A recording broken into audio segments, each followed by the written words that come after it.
오늘 선교 발대식의 즈음에서 현대 선교의 뿌리를 조금 살펴보면 도움이 될 것 같아요. 여러분, 기독교 역사 속에서 초대교회 이후로 대략 한 1700년대 이르기까지 선교에 관해서는 지구상의 거의 모든 교회가, 이런 얘기를 하면 여러분이 충격을 받을 것입니다, 지구상의 거의 모든 교회가 선교에 관해서는 눈을 감고 있었습니다. 진짜입니까? 진짜입니다. 우리가 해마다 1990 몇 년도에는 우리 선교 몇 명 동참했고 몇 명 동참했고 가면 갈수록 숫자 많아지고 그렇게 되어집니다만은 대략 초대교회 이후부터 1700년대까지 교회는 선교에 대해서 눈을 감고 있어요. 물론 소수의 사람들이 선교에 헌신하긴 했습니다만은, 그래서 1세기부터 시작해서 1700년대까지 선교에 있어서는 깜깜한 암흑시대라고 그렇게 말합니다. 그러던 1787년도에 영국의 한 젊은이가 구원을 받게 되어지는 거예요. 그리고 이 구원의 감격에 성경을 읽다가 보니까 매 페이지마다 복음을 전하는 이 전도의 사명, 선교의 명령들이 있다라는 걸 발견하게 되어지는 거예요. 그때 그 자리에서 영국의 유명한 신학자 리랜드 박사는 뭐라고 말하냐면, 이 젊은이가 막 뜨거워가지고 막 그러니까 젊은이 안깨, 하나님이 이방 나라를 위해 이방인들을 구원하시기 원한다면 자네 없이도 얼마든지 할 수가 있네, 그런 광신자 같은 소리를 하지 말게라고 조자앉혔어요. 근데 이 젊은이는 그 자리에 앉으면서 뭐라고 말했냐, 박사님 맞습니다. 하나님은 당신이나 제가 없어도 복음을 이방인들에게 전할 수 있습니다. 그러나 제가 믿기에는 하나님, 제가 믿는 그 하나님은 당신이나 저를 통하여 그 일을 하기를 원하시는 하나님으로 저는 알고 있습니다. 그리고 그 이후에, 얼마 이후에 그에게 동조하는 소수의 사람들의 도움을 얻어서 인도로 가는 배를 타게 되어지죠. 이 젊은이가 누굽니까? 현대 선교의 문을 열었다 그래서, 현대 선교의 문을 열었다라고 해서 그 유명한 윌리엄 캐리인 거죠. 현대 선교의 아버지라고 말할 수 있습니다. 그런데 윌리엄 캐리의 좌우명이 있는데 이게 정말 우리에게 도전이 되어집니다. 한 번씩은 들어봤을 거예요. 하나님으로부터 큰 일을 기대하라. 따라 하십시다. 하나님으로부터 큰 일을 기대하라. 하나님을 위해 큰 일을 시도하라. 제가 연결해서 볼게요. 하나님부터 큰 일을 기대하라. 하나님을 위해 큰 일을 시도하라. 시도하지 않으면 어떤 일들도 기대하거나 일어나지 않는다는 말이죠. 여러분, 2019년 올 여름에도 하나님으로부터 큰 일을 기대하되 하나님이 일하시는 큰 일을 여러분이 시도할 수 있기를 주 예수 이름으로 축원합니다.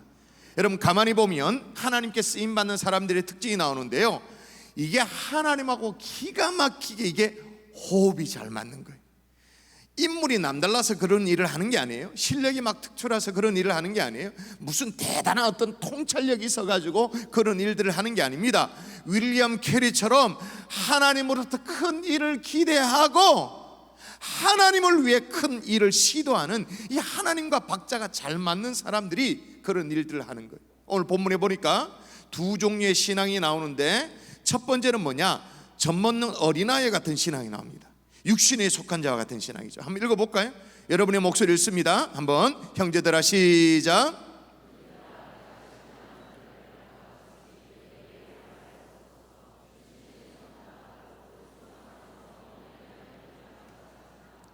내가 너희를 젖으로 먹이고 밥으로 아니하노니 이는 너희가 감당하지 못하여 지금도 못하리라. 어린아이 같은 신앙. 자, 어린아이의 신앙 특징이 뭐죠? 매사가 자기중심적이죠. 오래 교회를 다니느냐, 직분이 얼마냐, 그건 중요하지 않아요. 매사가 자기중심적이면 그건 얼라신앙이에요. 얼라신앙. 여러분, 자기중심적이다라는 것은 다른 일을 향한 배려가 없는 거죠. 그죠? 그래서 3절에 보면 이런 사람 특징이 뭐냐, 시기와 분쟁이 있다 그렇게 말합니다. 예를 들면 선교 일정을 소화하다 보면, 예를 들면 버스를 탄다든지 그래가지고 이동할 때가 많이 있잖아요. 그래서 아직 영적으로 얼라면 자기를 앞자리에 앉히지 않은 것에 대해서 삐져.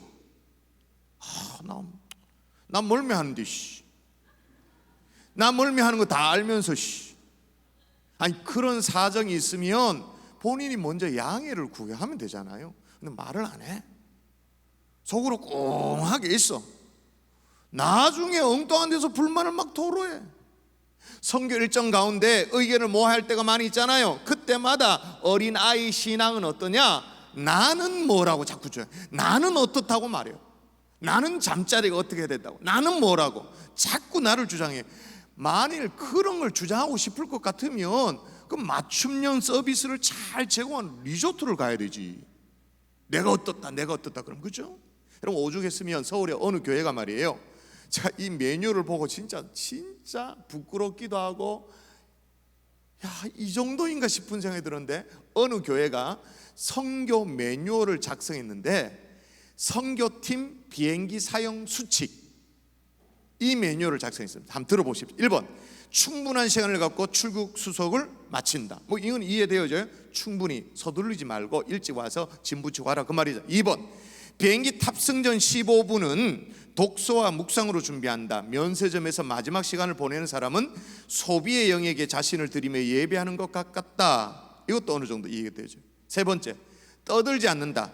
들뜬 기분과 단체라는 숫자의 힘을 등에 업고 지나치게 떠들곤 한다. 이들은 선교 대원이 아니라 오히려 선교 장애가 되는 경우가 많다. 그죠? 이제 여기서부터 이해가 시작됩니다. 4번, 이게 선교팀 매뉴얼이 있었습니다. 담요 베개는 도둑질하지 않는다. 선교지에 쓴다며 담요를 도둑질하는 사람이 있다. 전혀 양심의 가책이 없다. 대한항공 담요는 원가 7,000원짜리이며 7,000원 때문에 양심에 화인 맞는 짓을 하지 않는다. 이게 공식적인 매뉴얼이 있다, 이 말이에요. 5번, 터미널에 도착하기 전에 일어서지 마라. 그러니까 비행기가 내리고 터미널에 도착해 일어서야 되잖아요. 조상적부터 물려받은 조급증이 비행기 안에서도 극명하게 드러난다. 6번, 신앙인의 품위와 매너를 지켜라. 선교를 가면서 기내 서비스 가운데 맥주 서비스를 받고 양주를 면세로 구입하는 바보가 있다. 기본적인 훈련을 시키지 않는 준비팀에도 문제가 있지만 당사자는 정말 생각 없는 인간이다. 자신이 어떤 위치에 있는지를 항상 점검하도록 한다. 이야, 오죽했으면 이걸 매뉴얼로 보급할 정도인가? 뭐예요? 어린아이 신앙, 자기중심적인 신앙. 근데 중요한 것은 여러분, 자기중심적인 이 어린아이 신앙은 이 주변 사람들과만 트러블을 일으키느냐? 아니, 누구와도 호흡이 잘 안 될까요? 하나님과도 호흡이 잘 맞지 않는 거예요. 자, 그럼 또 다른 신앙이 어떤 신앙이 있냐? 장성한 신앙이죠. 신령한 자들의 신앙입니다. 한번 읽어봅시다. 이런 신앙의 사람들, 오늘 본문에 뭐라고 말하는지 한번 읽어볼까요? 자, 심는 이와 시작.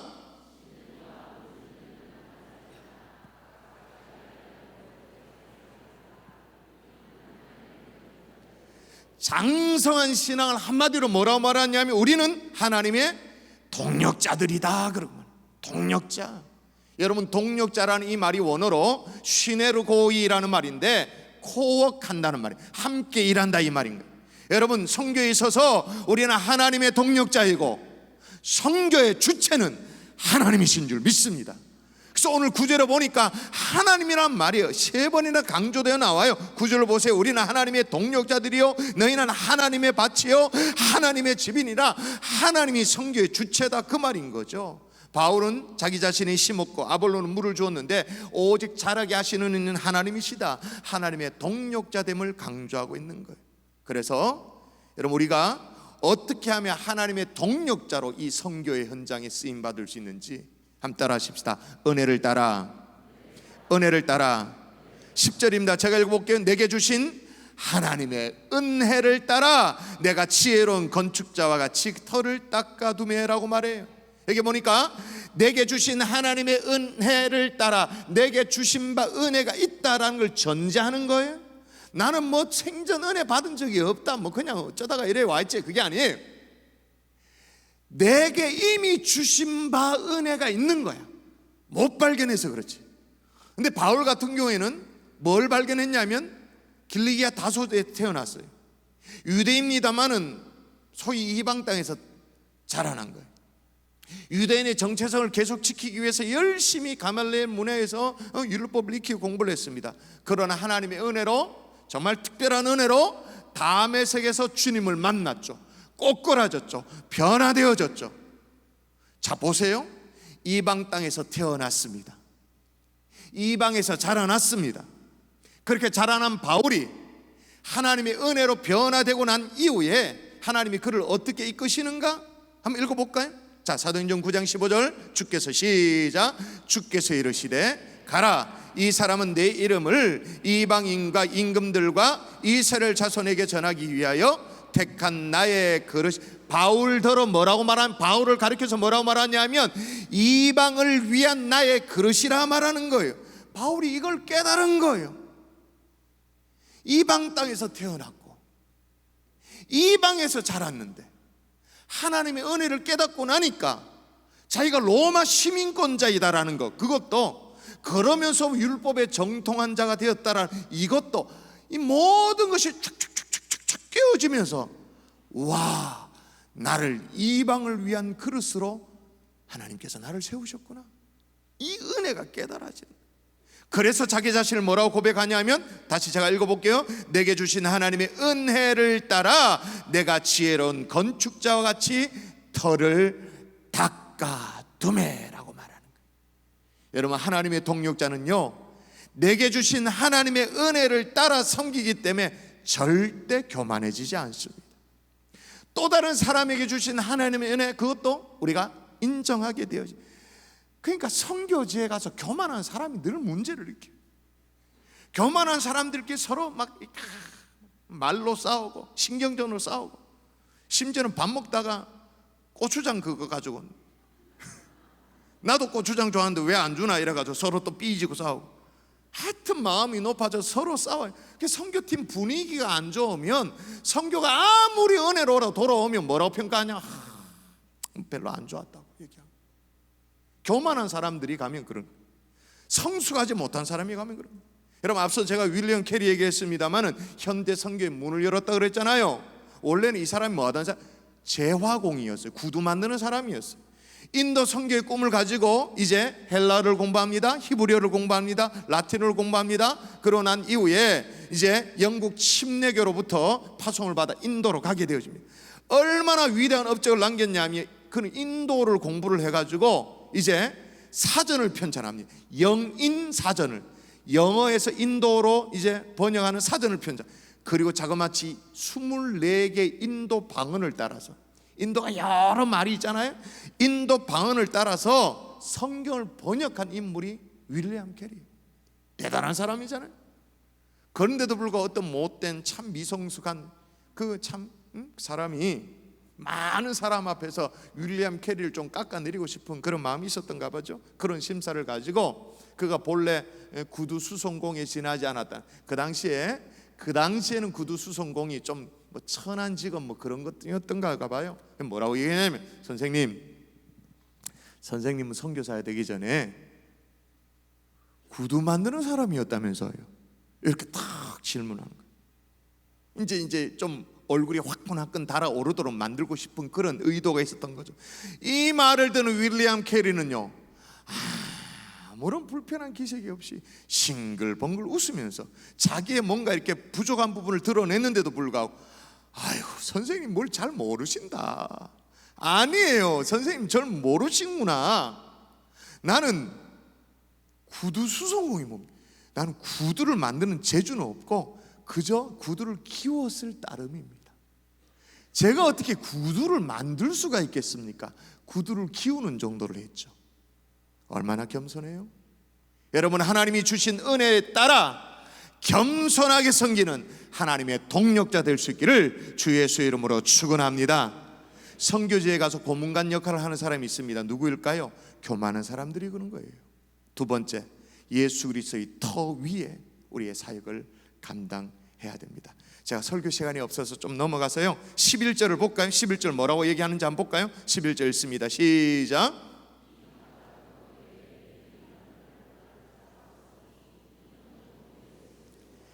하나님의 동력자, 하나님의 은혜에 따라 사역할 뿐만 아니라 어느 터 위에? 예수 그리스도의 터 위에 사역을 세워가는 거죠. 성경에 이렇게 하나님의 터 위에 서서 주께 딱 붙어 있으면 선교가 가능한 거예요. 이번에 제가 오늘 조금 전에 제가 몽골에서 돌아왔거든요. 돌아오면서 참 감사했던 건 뭐냐면, 몽골에 갔는데 말이에요, 제가 조금도 거의 불편함이 없었어요. 마을 주민들과 대화하는데도 조금도 불편함이 없었어요. 왜 불편함이 없었을까요?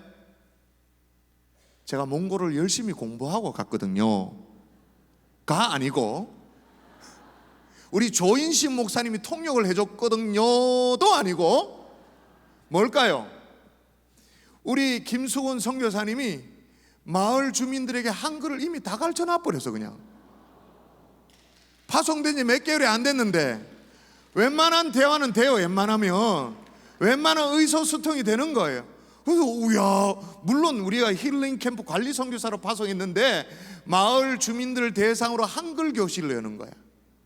한글 교실을 열고 그 교회, 마을 교회에 가서 한글 선생님이 돼서 쫙 하는 거예요.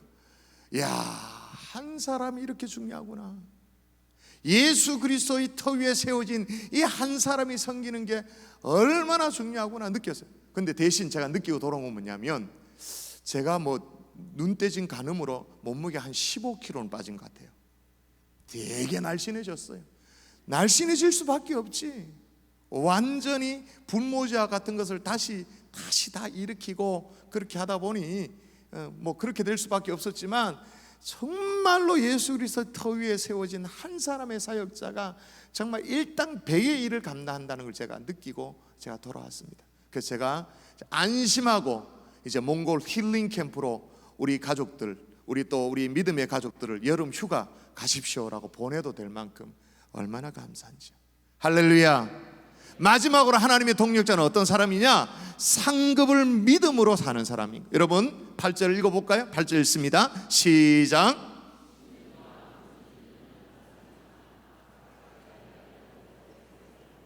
예, 심는 것, 물 주는 것 한 가지지만 심는 이와 물 주는 이는 각각 자신의 일을 따라 자기의 상을 받는다는 사실을 믿어야 되는 거죠. 여러분 들어보셨습니다마는 데이비드 리빙스턴 들어보셨죠? 아프리카 선교의 아버지라는 사람이죠. 리빙스턴, 그렇죠? 원래는 중국의 의료 선교사에 대한 자원한 마음이 있었습니다. 의학을 공부했습니다. 그런데 중국의 정치적인 상황이 혼란스러운 때문에 선교지를 아프리카로 이제 바꾸게 되어지죠. 리빙스턴이 아프리카를 떠난다는 소식을 듣고 형이 찾아와서, 형 잔이라는 형이 찾아왔어요. 스코틀랜드에서 병원을 개업하면 탄탄한 앞날이 보장되는데 아프리카 왜 가냐고, 가지 말라고 설득을 한 거예요. 네 소원대로 미개한 사람들에게 가면 네 인생은 매장되겠지만 나는 이곳 영국에 머물면서 이러면 의사가 될 수 있는데 그렇게 형제가 의사였기 때문에 그렇게 하자고 얘기합니다. 거절합니다. 동생 리빙스턴은 소명을 따라서 아프리카로 가죠. 형 존은 이제 영국에서 남아서 말 그대로 정말 유명한 의사로 돈과 명예와 이 모든 것을 거머쥐게 되어져요. 근데 100년이 흘러요. 그로부터 100년의 세월이 흐른 이후에, 자, 여러분이 대답하십시다. 누가 더 유명합니까? 리빙스턴. 동생이 훨씬 더 유명합니다. 그건 우리가 믿음의 사람이니까, 예수쟁이니까 선교사들 더 가치 있게 여기면서 그렇게 생각하는가, 그럴 수도 있겠죠. 그럼 객관적으로 여러분 브리테니커 백과사전 아시죠? 브리테니커 백과사전에 리빙스턴, 데이비드 리빙스턴은 백과사전에 14줄로 자세하게 소개를 하고 있습니다. 그의 형도 소개는 됐습니다. 한 줄입니다. 한 줄이 어떻게 써요? 리빙스턴의 형이라고 소개되어 있습니다. 여러분, 세상은 기억 못해도, 세상은 우리를 알아주지 않아도 하나님의 동력자는 하나님의 동력자이기 때문에 하나님이 기억하실 줄 믿습니다. 여러분, 제가 몽골에 다녀온 것도 물론 제가 안 가도 현판식 하면 됩니다만은, 그래도 선교사를 파송에 보내놨는데 고생하니까 그래도 파송교회 담임 목사가 가서 격려하는 게 의미 있겠다 싶어서 간 거잖아요.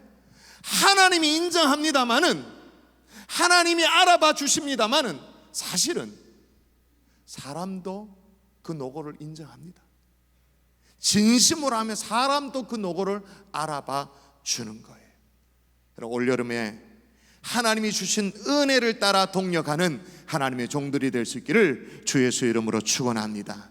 예수 그리스도의 터 위에 여러분의 사역을 세워나가는 하나님의 동력자가 될 수 있기를 한 번 더 주의 이름으로 축원합니다. 그리고 상이 있습니다. 하나님이 주신 상이 있습니다. 저도 그 상을 바라봅니다. 내 생애 다하고 주님 앞에 서는 그날 주님 앞에 받을 그 상을 기대합니다. 여러분도 그 상을 기대하십시오. 올여름 사역에 여러분이 땀을 흘릴 때도 하나님이 주실 상을 기대하면서 땀을 흘리며 나아가는 거예요. 물질을 드리고 젊음을 드리고 시간을 들여서 주님 앞에 헌신을 감당하는 하나님의 동력자 될 수 있기를 주 예수의 이름으로 축원합니다. 주님 앞에 섰을 때 널 나 뭐 했냐? 아무것도 없고 오로지 이거 해주세요 저거 해주세요 막 떼쓰고 하나님 앞에 그렇게 매달렸던 여러분의 그런 모습만 스크린처럼 지나간다면 얼마나 죄송스럽겠어요.